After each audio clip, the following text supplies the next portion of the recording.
The surge of migrants attempting to cross the Texas-Mexico border has been causing significant concerns and sparking debates on immigration policies. Thousands of individuals and families are arriving at the border in search of a better life, often fleeing violence, poverty, and instability in their home countries. Federal agencies, including Customs and Border Protection, are grappling with the challenge of processing and sheltering these migrants, while overcrowded detention facilities and makeshift encampments have become all too common.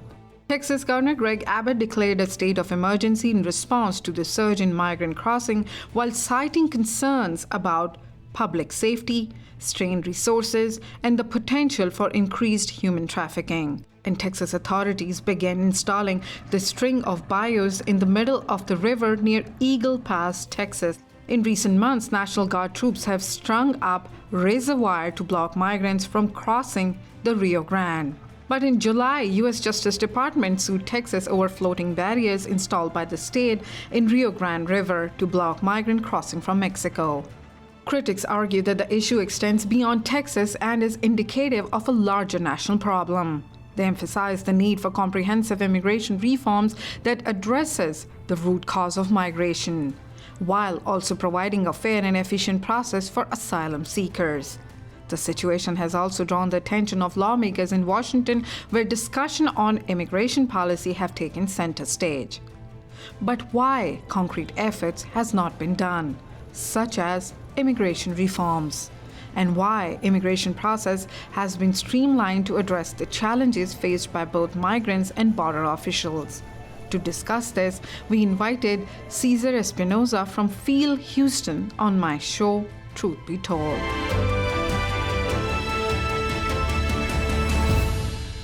And today, in our show, to talk about the issues related with the migrants, we have Cesar Espinosa in our studio.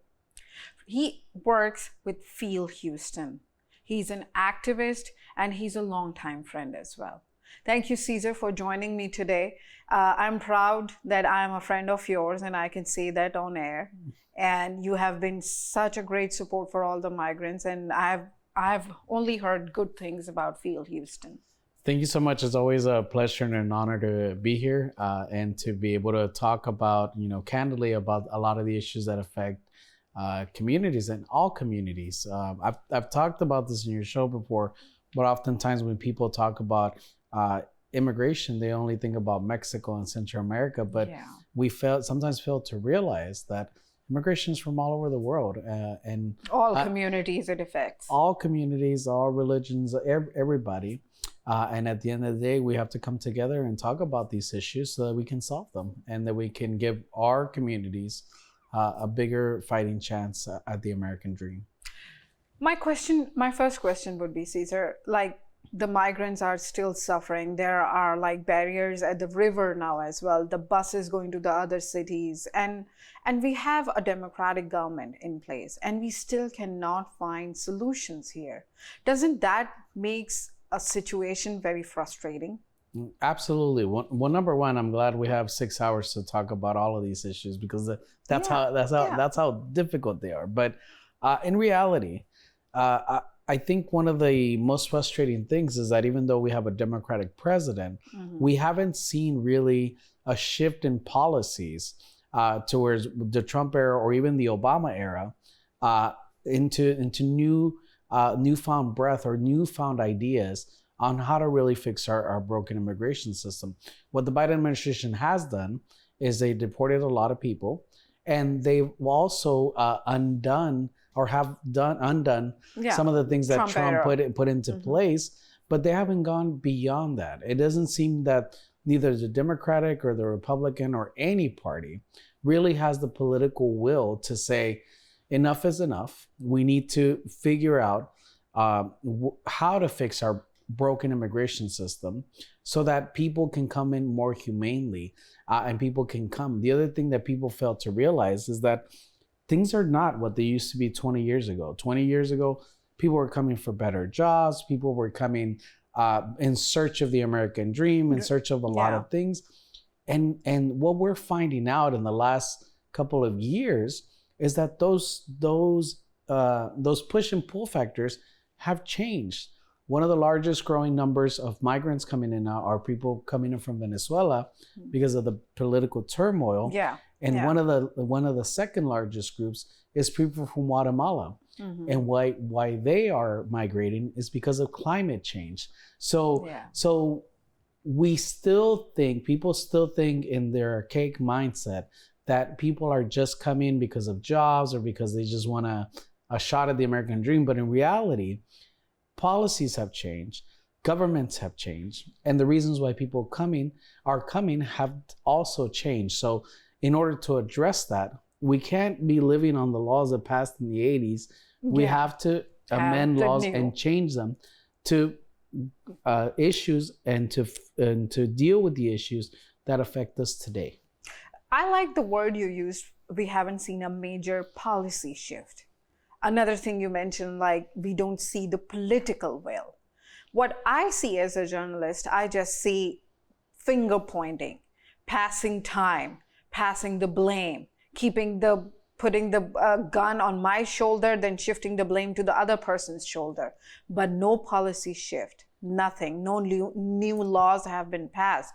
I mean, I agree with you. The governments are different at different timings, but how about just bringing the real change and passing some laws? I mean, and the argument can be made. One of the arguments that people make is obviously we have a quote unquote crisis at the border, right? Yeah.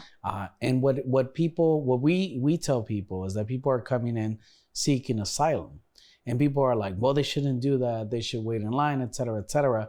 They're seeking asylum. I mean, you can't ask somebody who's being politically targeted or getting death threats in their country to give us 20 years for you to come. No, like people are desperate. And so our response to people that say, well, they shouldn't be seeking asylum is, well, change asylum law so that they don't come through the US-Mexico border or through any border seeking asylum. Immigration law says right now that anybody who presents themselves at any border crossing, whether it be via air, ship, or land, they can seek asylum or seek refuge, and their processes are to be played out within the United States. And so for people that have a problem with that, it's not the migrants' fault, it's not the system's fault, it's not a president's fault, it's not the Texas fault. It is the way that immigration law is written at the federal level. And in order, if they want to change that, then they have to change that law.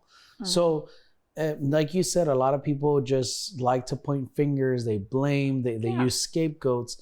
But at the end of the day, get more votes. We are not, absolutely, but we are not getting to the root cause of the issues, which is some of these policies are just very outdated. The children which are being brought here and the children are being born over here. My next question would be, how do they feel? Because you just been to Mexico City and you must be talking to people over there, and they must have a perspective about the American dream over there. So for a lot of people who are coming, or children who are being sent, it is a very traumatic experience for them.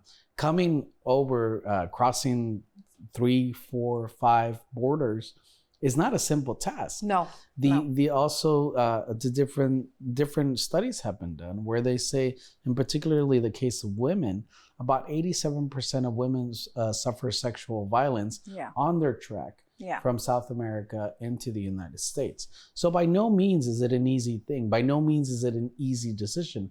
By no means are people making those easy decisions to go and send a child over. We don't condone it, but at the same time, we can't condemn it because we don't know what people are going to. And we can sit here and talk hours on stories of people telling them, if we're coming for your daughter or your son on Sunday, and this is a Tuesday, you have to have them ready for us to take them on Sunday.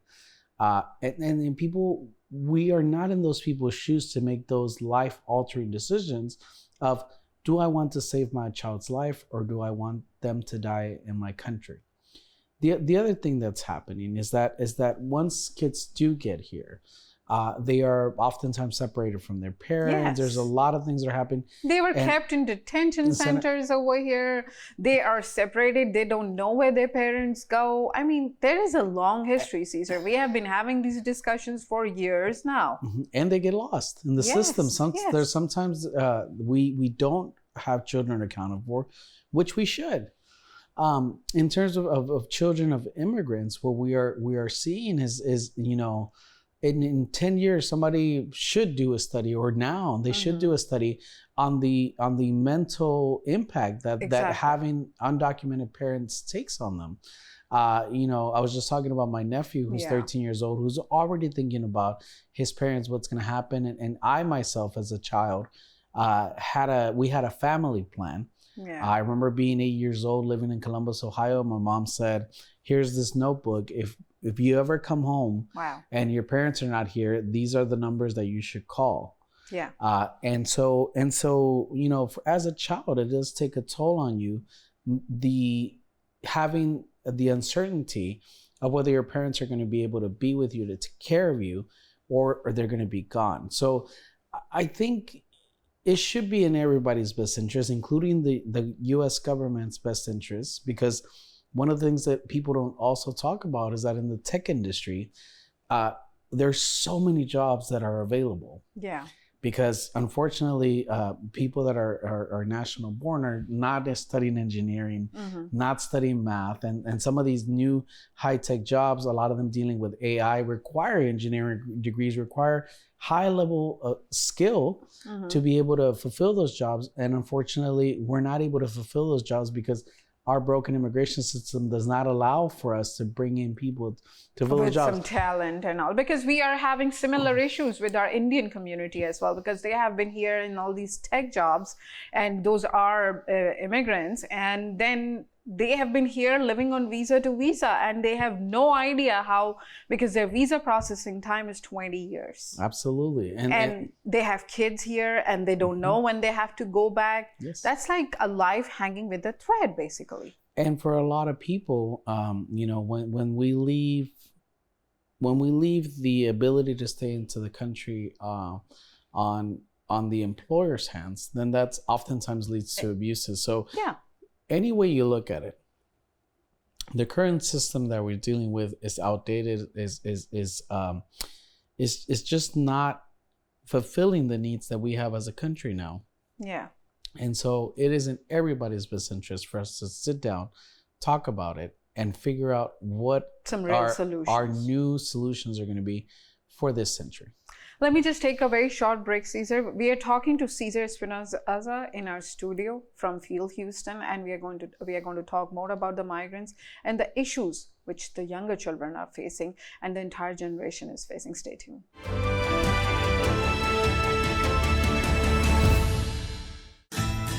Upgrade your luxury for just $1 down. Get summer ready in style at Big Star Cadillac. Step up to the new 2023 CT4 Luxury for just $379 a month, or the new 2023 CT5 Luxury for only $499 a month, both for 39 monthlies with just $1 down. Or purchase either and enjoy $750 bonus cash. Gulf Freeway, just 2 minutes south of the Beltway.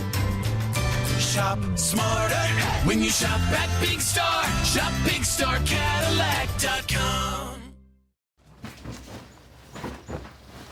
Hey!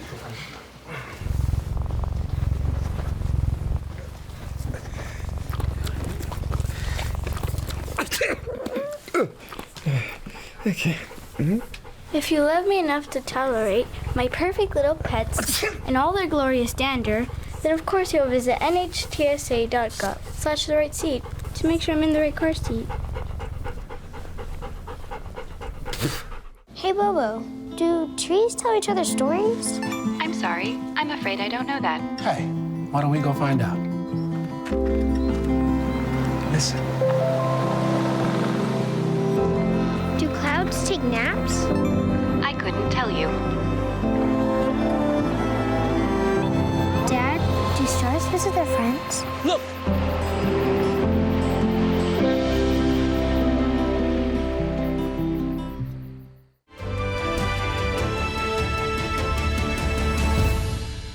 Welcome back. We have got Cesar Espinosa with us from Field Houston, and we are talking about the situation which migrants are facing nowadays. Thank you again, Cesar, for joining me. Before going on the break, we were talking about the mental health impact. Now, coming towards the recent activities which has been happening on Texas borders and the river and the buoy and the crossings. So we recently saw that there were 2 bodies in Texas. DPS has been claiming that they floated towards the buoys. They didn't die trying to cross it. What information do you have? Do you have any inner story on that? There's so much to unpack there. Number one, we want to remind Governor Abbott that it is not his job to enforce federal immigration laws.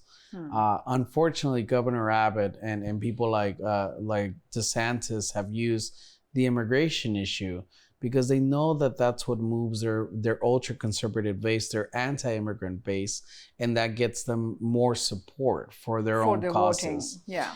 And so that's number one. Number two is we believe that Governor Abbott is violating federal laws.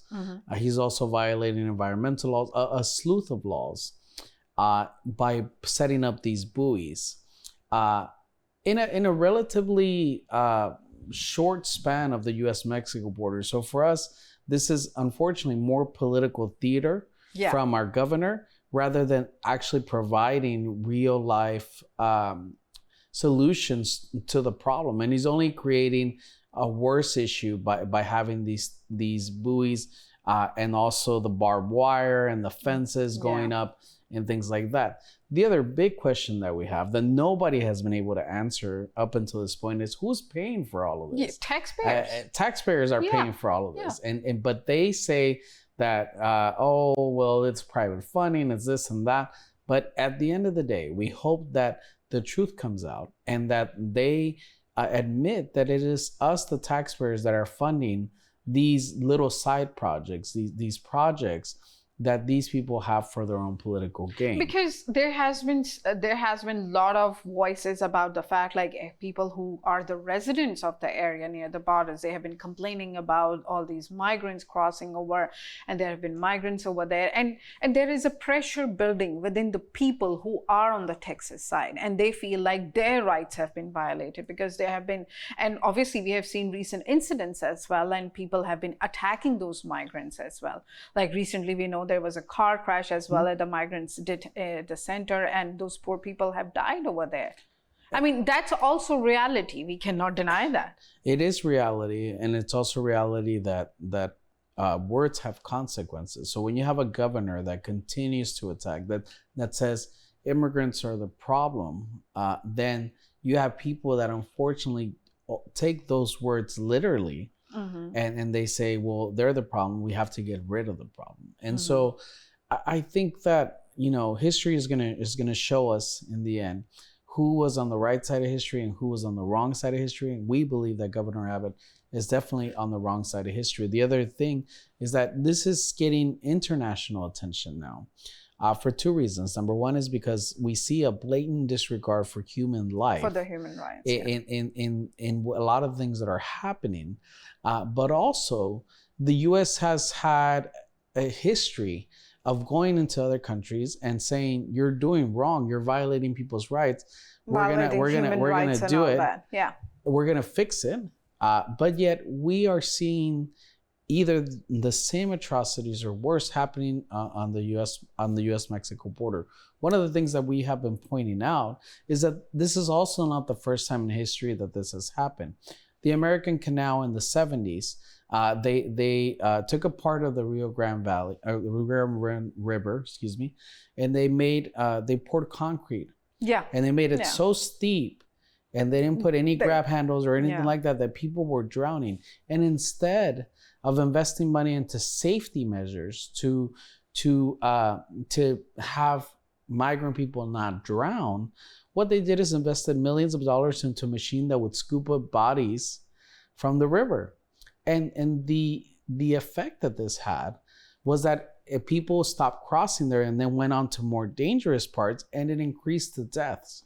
So unfortunately, we see right through this project. We see right through this lie, and know that they are trying to deter people by having people die and using them using human lives as an example so other people will not cross. And that is just not right. And they no have matter not what been, you look yeah, at because it. there has been violations against not even letting them drink water and not even giving them water. Even the children are dying, and in this heat wave and this weather nowadays, where do we stand morally? Because I know you have just talked about it, but we all ask this question. But the other side of the question is like, yes, it is also putting a strain on the system, because if more migrants will keep pouring in, then there are so many countries over there and those people will be coming in. Then how are we supposed to pay for it? Like New York is suffering right now as well. I think that's the other or the other part of it, because people would stop coming if the opportunities would cease here in the United States. There's many industries, like the hotel industry, the restaurant industry, construction industry that take advantage of this labor in order for them to continue to thrive. And we believe that part of the reason why some industries don't want immigration reform to happen is because now they will have to pay some of these workers a living wage. And there's a lot of economic interests hidden within the inability to pass comprehensive immigration reform. Unfortunately, though, we continue to see the political theater from Governor Abbott in regards to the busing, that he's putting people on buses and sending them to these democratically or sanctuary cities. But that's also a lie, because he can't physically put people. People are volunteering to get on these buses, and then they're being dropped off. And then the question still stands again, is who is footing the bill for these buses? And the answer is, it's the taxpayers, the Texas taxpayer, who Governor Abbott is using just to score political points with his ultra-conservative base. Okay, my question would be like, why? Because we just touched upon like why the immigration reforms has not been taken seriously so far, especially in the Biden administration as well, and before that, Obama administration as well. There's a lot of hidden interests. There's a lot of hidden agendas or political agendas or economic agendas that people have that make it very difficult for us to push for immigration reform. A lot of big businesses don't want immigration reform to happen because it would double or triple the amount of money that they would have to pay unauthorized workers, or they would have to pay them a living wage now. Yeah, because if they are working without paperwork, they don't have to pay them that much. Absolutely. Or offer health insurance, or offer paid time off, or things like that. The other thing is that people, both parties, the Democratic and Republican Party, are so worried about their next election that none of them have the political guts or the guts to say, okay, we're gonna do not what we want to do, but what is the correct thing to do by fixing this huge issue. So until we have that, until something internally changes within the United States, we're not going to see an immigration reform happen. And the other third thing that adds on to this mix is that there's organizations out there saying we want citizenship or nothing. We don't believe that anymore, because when we talk to people, we ask them, what do you want? They want the ability to work in peace and to be able to go back home. They're not necessarily interested in citizenship. So that has also hurt our cause, because these organizations are not doing what the people want, but rather their interest, which is to shift the political climate in the US in the long run. And we understand that part. But when you have somebody that's suffering, you don't tell them, let me go build you a dream house and suffer while I build you this. But rather we're trying to save people at the time. And right now is the right time to do that. Yeah, because that's one solution. Like if we can offer on the American soil, like, because we need labor. I mean, our economy thrives only based on the labor. because they come and they work. And you're right, because if you really study the pattern, normally they come and work and then they want to go back to their families and they want to spend that money over there as well, because that would also give them an economic boost.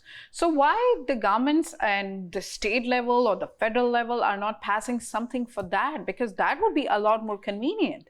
It goes back to at the end of the day, there's a lot of hidden interests. There's a lot of special interests for us not to be able to do that.